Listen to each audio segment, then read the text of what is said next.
দর্শক, চাকরির বাজারের প্রতি পর্বে আমাদের সাথে একজন নিয়মিত অতিথি উপস্থিত থাকেন, যার মাধ্যমে চাকরি প্রার্থীরা বিভিন্ন ধরনের পরামর্শ পেয়ে থাকেন। আজ আমাদের সাথে আছেন গণমাধ্যম ব্যক্তিত্ব ও গবেষক ডক্টর জামিল আহমেদ। কথা বলবো তার সাথে।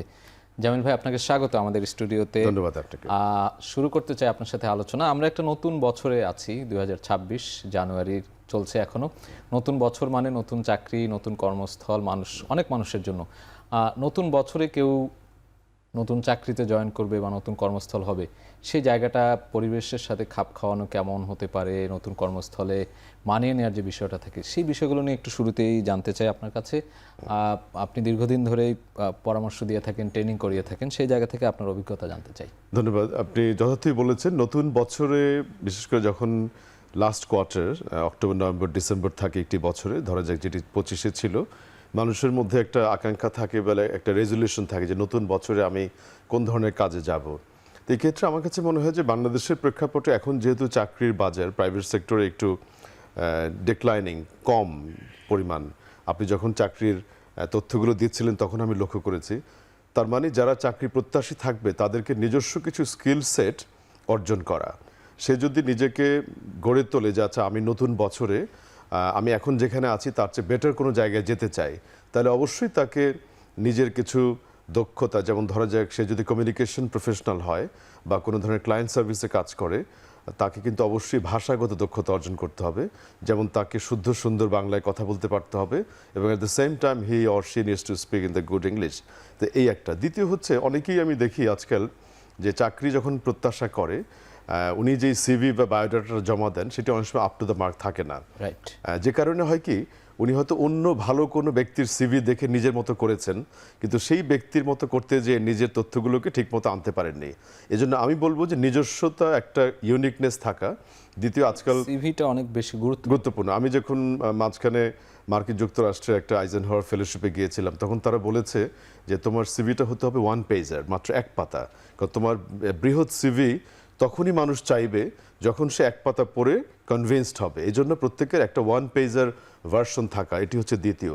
থার্ড হচ্ছে, আপনি যেই প্রতিষ্ঠানের ব্যাপারে আগ্রহী সেই প্রতিষ্ঠানের ওয়েবসাইটটি ভালোভাবে রপ্ত করা, স্টাডি করা, দেখা তারা কোন সেক্টরে লোক নিতে চায় বা তাদের কোন ধরনের কাজ মার্কেটে রয়েছে, তাদের সম্পর্কে জান। রাইট।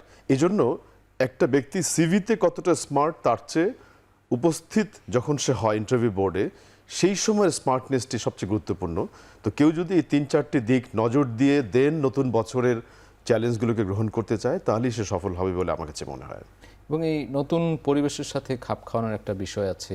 তারপর ধরেন যে আপনি তো লিডারশিপের জায়গা থেকে অনেক ট্রেনিং দিয়েছেন। লিডারশিপ একটা বড় জিনিস।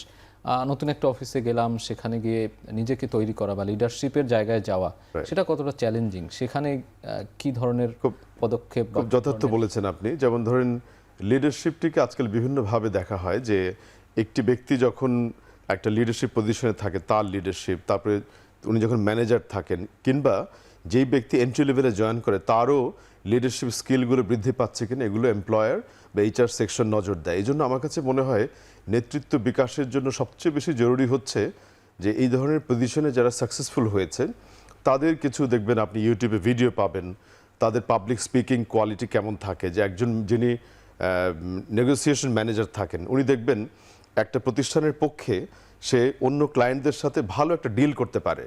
এই ডিল করার পিছনে তার সবচেয়ে বড় যোগ্যতা হচ্ছে, যদি বিদেশি হয় তার ইংরেজি দক্ষতা, আর যদি আমাদের দেশি হয় তাহলে বাংলায় দক্ষতা। আর থার্ড হচ্ছে বিজনেস সেক্টরের তার তথ্যগুলো জানা আছে কিনা। এই প্রতিষ্ঠান যদি ধরা যাক আইটি সেক্টরে কাজ করে, তার আইটি সেক্টরের নলেজগুলো ভালো জানতে হবে। যদি গার্মেন্টস সেক্টরে কাজ করে, সেই সেক্টরের নলেজগুলো জানতে হবে। এই জন্য আপনি যে প্রশ্নটি করলেন যে লিডারশিপের ক্ষেত্রে সবচেয়ে বড় জিনিস হচ্ছে মার্কেটকে জানা, আর দুই হচ্ছে নিজেকে রিপ্রেজেন্ট করার কৌশলগুলো জানা। ওয়ার্ল্ডে যারা সফল হয়েছে তারা কিন্তু প্রত্যেকে বিরাট শিক্ষিত বা অনেক ডক্টরেট ডিগ্রিধারী এমনটি নয়। তারা করেছে কি, নিজের যোগ্যতা এবং স্কিলকে ঠিক মতো ফুটিয়ে তুলতে পেরেছে। কৌশলও একটা বড়। এক্স্যাক্টলি, ওই কৌশলগুলোই রাইট।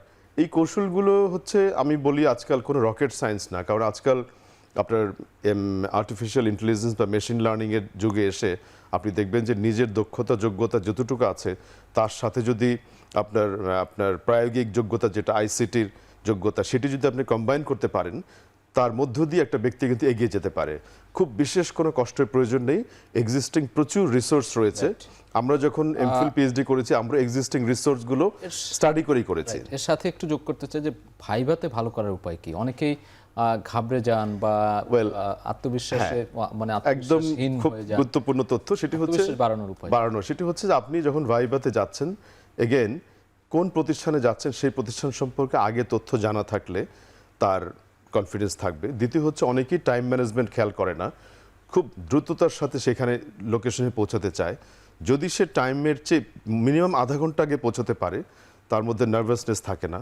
আর থার্ড হচ্ছে যেই ব্যক্তিগুলোকে আপনি ফেস করতে যাচ্ছেন, আপনি ভাইভা বোর্ডে কারা থাকবে যদি অনুমান করে দেখেন সেই প্রতিষ্ঠান সম্পর্কে, তাদের প্রোফাইলগুলো জানা, যে তাদের এরিয়াজ অফ ইন্টারেস্ট কি, তাদের সম্পর্কে জানা, তারা কিন্তু কোন ধরনের প্রশ্ন করতে পারে একটা অ্যাজাম্পশন থাকা।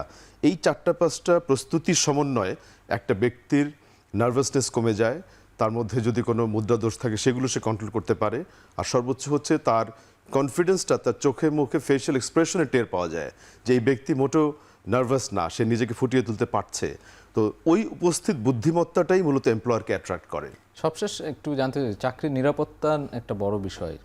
যারা এমপ্লয়ি আছেন বা যারা চাকরি প্রার্থী তাদের কাছে এই বিষয়টা কিন্তু খুবই গুরুত্বপূর্ণ যে চাকরি যেখানে আমি যাচ্ছি সেই চাকরিটার নিরাপত্তা কতটুকু বা সেটা নিয়ে কিন্তু অনেকটা তারা চিন্তিত থাকেন।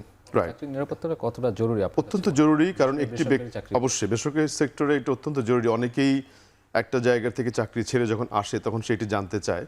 যেমন ধরেন অনেক সময় দেখা যায় যে অনেকে যেই বেতন পেত তার চেয়ে বেশি বেতনে একটা জায়গায় গেল, কিছুদিন চাকরি করার পরেই সে দেখলো যে সেখানে তার সেফটি সিকিউরিটি নিয়ে প্রশ্ন উঠছে। এই জন্য আমার কাছে মনে হয় কি যে ক্রেডিবল প্রতিষ্ঠান কিনা সেটি আগে দেখা, বিচার করা। দ্বিতীয় হচ্ছে ওই প্রতিষ্ঠানের সমমনা কলিগ যারা, তাদের সাথে এক ধরনের অফিসিয়াল রিলেশনশিপ তার থাকতে হবে যাতে করে তারাও তাকে কোচিং মেন্টরিংয়ে হেল্প করতে পারে। আর থার্ড হচ্ছে যে আপনি যদি কোনো ধরনের এরকম গ্রে এরিয়া দেখেন যেগুলো থেকে আপনি বিপদে পড়তে পারেন, সেগুলো সহকর্মীদের সাথে আগেই কথা বলা যে এরকম একটা প্রবলেম আমি ওভারসি করছি, দেখতে পাচ্ছি, এটা কিভাবে আমি মোকাবেলা করব। যদি আপনি কথা বলার টেন্ডেন্সি থাকে, আপনি যদি শেয়ার করেন তাহলে কিন্তু অনেক সমূহ বিপদ থেকে আগেই আপনি বাঁচতে পারবেন বলে আমার কাছে মনে হয়। অনেক ধন্যবাদ জামিল ভাই আপনাকে খুব অল্প সময়ে অনেক গুরুত্বপূর্ণ আলোচনা করার জন্য। Thank you. দর্শক, এতক্ষণ সাথে থাকার জন্য সবাইকে অসংখ্য ধন্যবাদ। দেখা হবে পরবর্তী সপ্তাহে। তবে আপনার কোম্পানির যে কোনো নিয়োগ বিজ্ঞপ্তি প্রচারের জন্য আমাদের সাথে যোগাযোগ করুন এবং যারা চাকরির জন্য আবেদন করতে যাচ্ছেন তারা আমাদের ইমেইলে আপনার সিভি পাঠিয়ে রাখুন। আপনার কোম্পানি বা প্রতিষ্ঠানের নিয়োগ বিজ্ঞপ্তি এবং সিভি পাঠানোর ঠিকানা চাকরিরবাজার@এখন.tv।